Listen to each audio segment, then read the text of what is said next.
Hello दोस्तों, organic poultry Delhi में आपका एक बार फिर से स्वागत है। आशा करता हूँ दोस्तों आप सभी अच्छे होंगे। तो दोस्तों आज हम बात करने वाले हैं ब्रॉयलर के बारे में, ब्रॉयलर चूज़े कॉब 430Y के बारे में। तो दोस्तों वीडियो को अंत तक ज़रूर देखें, चैनल को सब्सक्राइब करना ना भूलें और साथ ही नोटिफिकेशन बेल भी दबा दीजिए ताकि आपको आने वाली सभी वीडियो की नोटिफिकेशन टाइम से मिल सकें और आप हमसे जुड़े रहें। तो दोस्तों आज हम बात करने वाले हैं ब्रॉयलर फार्मिंग के बारे में, ब्रॉयलर चूज़ों के बारे में। तो दोस्तों जैसा कि आप देख रहे हैं ये सामने हमारे स्क्रीन पर ये ब्रॉयलर चूज़े हैं कॉब Y30, जो कि मैंने कुछ दिन पहले अपने एक फार्म के अंदर डाले थे। तो ये मैंने एक 500 चूज़ों का बैच एक डाला था और एक 1500 चूज़ों का बैच डाला था। तो दोस्तों चलो इनकी अब ब्रूडिंग की बात करते हैं कि जब चूज़े आते हैं तो क्या पहले तैयारी करते हैं और कैसे इनको हमको पालना है। तो दोस्तों चूज़े आने से पहले हमको नीचे बिछावन बिछा लेनी है, जैसे जिसके तौर पे हम लकड़ी का बुरादा भी बिछा सकते हैं और चावल का जो छिलका होता है वो भी बिछा सकते हैं। उसके ऊपर हमने न्यूज़पेपर बिछा देने हैं, अखबार बिछा देने हैं सारे में, और हीट के लिए हमने बल्ब लगा दिए हैं इसके अंदर। और आपको लास्ट में भी देखने को मिलेगा कि हमने ऊपर से भी इसको कवर किया है जो इसकी हीट मेंटेन रहे, क्योंकि आने वाले कुछ घंटों में हमारे पास चूज़े आने वाले हैं और इनकी ब्रूडिंग, इनको हीट मिलना प्रॉपर बहुत ज़रूरी है, क्योंकि यह सबसे नाजुक टाइम होता है चूज़ों का। तो हमने क्या किया कि अखबार बिछाने के बाद हमने उसके लाइट ऑन कर दी आने से करीब 2 से 3 घंटे पहले, जो हमारे ब्रूडिंग केज का टेम्परेचर मेंटेन हो गया और हमारे चिक्स आने वाले थे तो उनको कोई दिक्कत ना हो, इसलिए हमने जैसे ही हमारे चिक्स आए हमने क्या करा, उनको खोलकर इसके अंदर डाला और हमने उनको गुड़ का पानी दिया।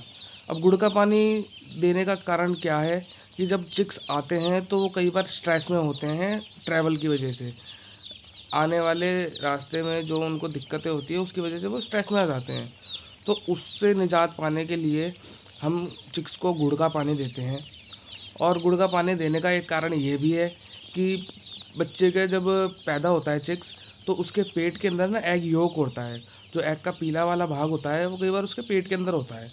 तो गुड़ का पानी देने से ना वो उसका पेट साफ़ हो जाता है और इससे हमें एक समस्या से छुटकारा मिलता है कि जब हमारे चिक्स बीट करते हैं तो वो बीट ना उससे उसको चिपकती नहीं है, वो नीचे गिर जाती है आराम से और फिर बच्चा आसानी से खाना अपना और दाना खा सकता है।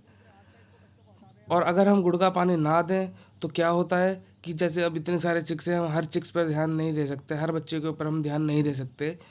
तो चिक्स के पीछे की तरफ जहाँ से वो पॉटी करता है वहाँ पर बीट चिपक जाती है और बीट चिपकने की वजह से वो बच्चा धीरे धीरे फिर मर जाता है, क्योंकि वो पॉटी तो कर नहीं पाता, बीट वो कर नहीं पाता और दाना खाता रहता है, तो इससे उसका पेट फूल जाता है और बच्चा मर जाता है। तो ये था गुड़ का पानी देने का एक कारण।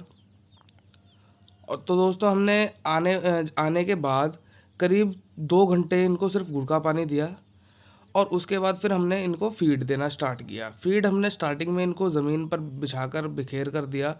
फ़ीड जो हमने दी इनको वो दी प्री स्टार्टर फ़ीड। जी हाँ दोस्तों, हमने इनको प्री स्टार्टर फ़ीड दी। प्री स्टार्टर फ़ीड ही इनकी आती है जिनसे उनकी ग्रोथ में भी अच्छा फ़ायदा होता है और वो फ़ीड इतनी बड़ी होती है साइज़ के अंदर कि ये आसानी से खा सकें। दोस्तों चिक्स आने के बाद हमारे जो पहले के 7 दिन होते हैं वो हमारे बड़ी ही केयर करने वाले होते हैं, क्योंकि यही डिपेंड करते हैं हमारे चिक्स में, ब्रॉयलर फार्मिंग में, कि हमारे चिक्स की हेल्थ कैसी रहेगी और किस हिसाब से उनकी ग्रोथ होगी। अगर हम ब्रूडिंग ठीक से नहीं कर पाए इनके पहले 7 दिनों में तो हमारे जो चिक्स की ग्रोथ रेट है वो नीचे चले जाएगा और हमारी फीड ज़्यादा लगेगी और वेट कम गेन करेंगे ब्रॉयलर। तो सबसे बेहतर तरीका है कि हम टेम्परेचर को मेंटेन करके रखें आने वाले 7 से 10 दिन तक, जिससे हमारा चिक्स अच्छे से दाना पानी खाए अपना, और जितना वो दाना खाए उसको मीट के अंदर, वेट के अंदर कन्वर्ट कर सके। अगर हम ब्रीडिंग नहीं कर पाएंगे तो हमारा बच्चा कमज़ोर रह जाएगा और वो ना वेट गेन करेगा और ना ठीक से बड़ा हो पाएगा, जिसके कारण हमको आने वाले वक्त में नुकसान का भी सामना करना पड़ सकता है। यह जैसा कि देख रहे हैं आप, हमने जगह जगह थोड़ी थोड़ी दूर पर बल्ब लगाए हुए हैं, कहीं 100 वाट का, कहीं 200 वाट का हमने ऐसे बल्ब लगाए हुए हैं।